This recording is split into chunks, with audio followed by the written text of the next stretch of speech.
সালাম আলাইকুম শেখ। ওয়ালাইকুম সালাম রহমতুল্লাহ বারাকাতু। জি বলেন। শেখ, আমি আয়ারল্যান্ড থেকে ফোন দিছিলাম। বলেন বলেন মাশাআল্লাহ। আমার একটু নসিহাত দরকার আপনার।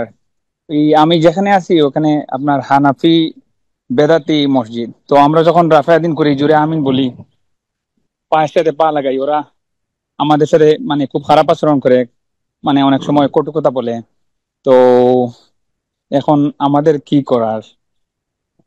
ওরা কি ওই মাজার মাজারপন্থী হানাফি বেরেলভি এই মাজারপন্থী, এই মাজারপন্থী, না মাজারপন্থী, এরা তাবলিগের হানাফি, এরা এরা তাবলীগের হানাফি গোঁড়া। খুব খারাপ ব্যবহার করে ওরা আমাদের কয়েকজনের সাথে ওরা। হ্যাঁ, কিন্তু বড় শিরক, বাহ্যিক বড় শিরক নেই তাদের।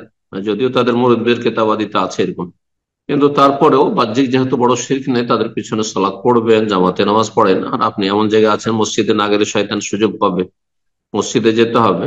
আর দেখেন, এগুলো সুন্নত কাজ, পায়ে পা লাগাতে যাবেন না। হাম্বেলিরা লাগাই না, ওখানে তো হানাফিরা কি করে লাগান আপনি বুঝতে পারছেন। সুতরাং পায়ে পা লাগানো মুস্তাহাব কাজ, সুন্নত কাজ নাই লাগাই, নামাজ পড়েন আপনি। রফায়দান করলে গায়ের জ্বালা, একটু সুন্নতটা স্থগিত রাখেন।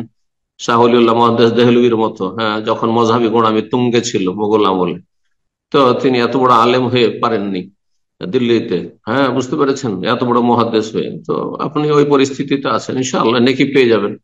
বাহ্যিক আমিন জোরে টানিয়েন না, যেগুলোতে গায়ের জ্বালা তাদের। হ্যাঁ, বাকিগুলো করেন। হ্যাঁ, সূরা ফাতিহা ছাড়া সালাত সেগুলো করেন, যেগুলোতে তাদের গায়ে জ্বালা হবে না, বুঝতে পারবে না, সেগুলি করেন।